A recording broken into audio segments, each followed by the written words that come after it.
Hey guys, here comes another combo video for Blade Wings. I'm going to start off with a Blader Mouse turn. This is an interesting scenario that I thought of, that if you have 2 cards left on deck, you can maximize the triggers from your soul into that, so you can actually drive check at most 3 triggers. So because you only have 1 card left, and if it's a non-trigger, then it's a non-trigger. Because Blader Mouse does 3 drive checks and then 1 check. So yeah. And so what's neat is that when you draw, we're going to only have 1 card left in deck. Oh, we drew a soul open, by the way. So cards like the draw trigger and the crit trigger, you could actually enable darkness without soul searching from the deck, because they go into the soul themselves, which is big. So I'm going to use Jaeger to stride. Go into Blader Mouse himself. Then we can call our rearguards to beat stick with. And we need at least 2 in the soul, 2 in the hand when we do Blader Mouse, so we do want to make sure we have at least 2 cards before doing that. So we can do the crit trigger skill, give +3 to the Char Hot, so that way it makes numbers with the 7k booster. So now your Char Hot is 14 base? Yeah. Awkward numbers. And now we're ready to start. We have 11, and then we have the 16 plus the 10k boost from all the skills and power-ups. That's 26. That's a big number. And then you do the Blader Mouse skill. So kind of last one. Put 2 into soul. Persona flip. Return all grade zeros. So in this instance, we're actually gonna have a crit going in as well. So we might get a crit too. But that's still nice, right? Oh, and a heal in this case because it was in my hand. Oh well. So there's 3 cards that are not going to be a stand. And what is it? Oh, it's a Jaeger. Okay. So we're going to shuffle. I'll shuffle over here, Max. So we're going to get at least 1 stand for sure. The other one will be a crit if we don't get a stand, or the other 2 non-triggers. Or 1 non-trigger and the other one's a heal. So now you're ready to go. +5 to the Vanguard and +5 to Char Hot. Ooh. Let's say they're going to guard everything, so we'll apply more pressure on the Char Hot. So power over here. Stand trigger already. Stand Char Hot. +5 as well. Stand trigger. You can make this a bigger column to restand this guy. Or if you want to get another attack, you can always do that. And if they're still 11k base, you can give the power on Char Hot. So that works. So nice, we got 3 triggers at least. So then his skill. Restands -2, so it's 1 check now. So if you want, you can do another attack. So if you do get a stand in this turn, then you can restand that for another attack, or you can restand that as a bigger booster. And we got a stand. So if we know that we can push with this, we can just restand this power shot. So in this case, we actually got 4 triggers, 1 of them a crit, 3 stands. So Char Hot is +20 from them triggers themselves. And then +5 from Blader Mouse. So that makes it, holy crap, 25k power up. And so this is normally a 21 column because of the power up. Plus the 25, that makes it 46. So you say 46, no grade zeros. So now they're gonna have to PG it, which they might not because they used it for this guy. Or they G-guard, and you're 46, so that's already hitting high numbers. So that's one way to manipulate the deck, to have multiple stands and going off on that turn to make it a push, the final turn. And we're able to not deck out as well, so that's big.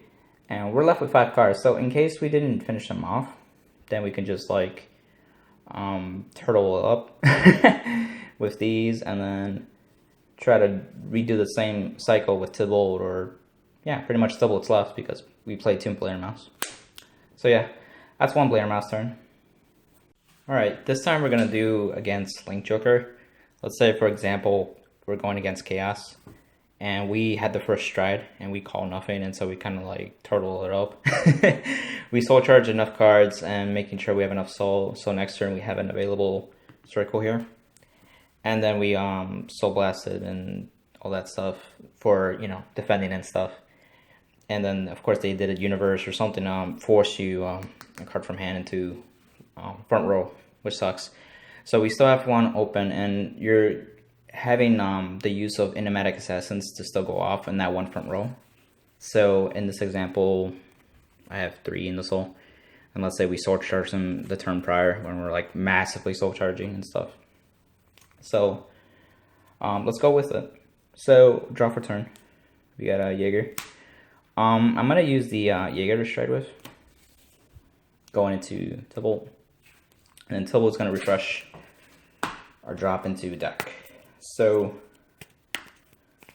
we're not gonna soul charge because we have enough soul. 1, 2, 3, 4, 5, 6, 7, 8, 9, 10. 1, 2, 3, 4, 5, and then 18.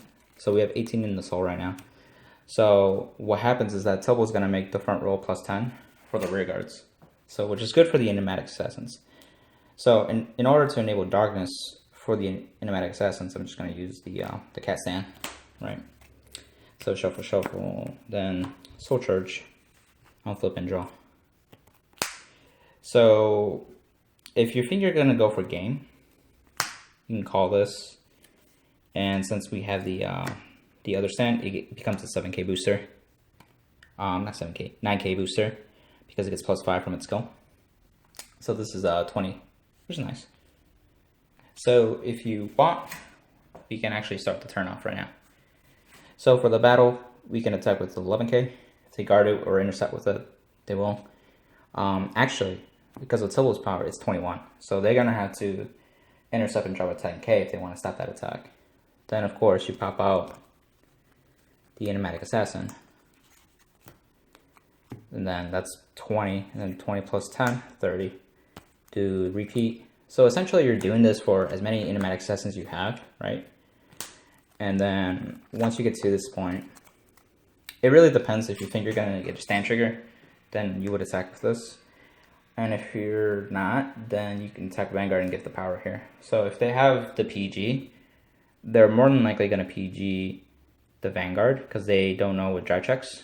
So let's bank on a stand. So this is 20 plus 10, 30. On 30 plus 9, 39. Very big number. So then we attack with the Vanguard. Let's do a drive check. 1, 2, and do we get it? Nope. But point is, you got multiple attacks off. We got 3 enigmatic assassins, the Sullivan rear guard, so that's 4 attacks, and then your Vanguard's 5 attacks. So this is one way to get multiple attacks against Lane Striker and potentially kill them. If not, you have also dwindled their hand, and then next turn they're gonna just like force another card here and then lock, and now you're gonna be relying on your Vanguard centric strides, and that will be the next thing we'll go into now. So now Link Joker's got your front row rear guard circles locked. So now you're relying on your Vanguard centric strides. So let's try out Gillis. So Gillis is basically no grade 1s or greater. And it gets plus crit if there's 2 or more in the G zone. And then also it gets plus 10. So it's big. So it's an act. So you can do it right now. And then on attack, you typically just want to pull out an enigmatic assassin. So that way, when it comes out, you choose your unit to attack with, and then boost, of course. And so we have 15 or more in soul, so this is a 20k booster to the 36k, making it a 56k. No grade 1s or higher, crit. So if they don't have enough shield to stop this and they're at 4 damage, you can actually potentially just win right there and there. This is also very solid against decks that don't expect you to go into this right away. And especially if they don't have their PG at all, or actually if they do have their PG and don't have their heal triggers, then they're kind of, fucked. Stopping 56k is no joke, and the triple drive also plays into that. So if we do a triple drive, we get a stand trigger, OFX, stand trigger, OFX, oh, goddamn, 3 stands in a row. But, yeah, so the stands are wasted, but the power increases, and so 66, 71, max it could be 71k.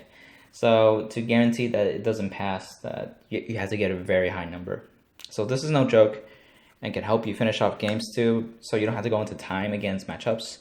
A good example is like if you're trying to catch up from Battle Sisters, because you didn't give them that much counter blast to begin with, or any other matchup that just like can be grindy. Yeah.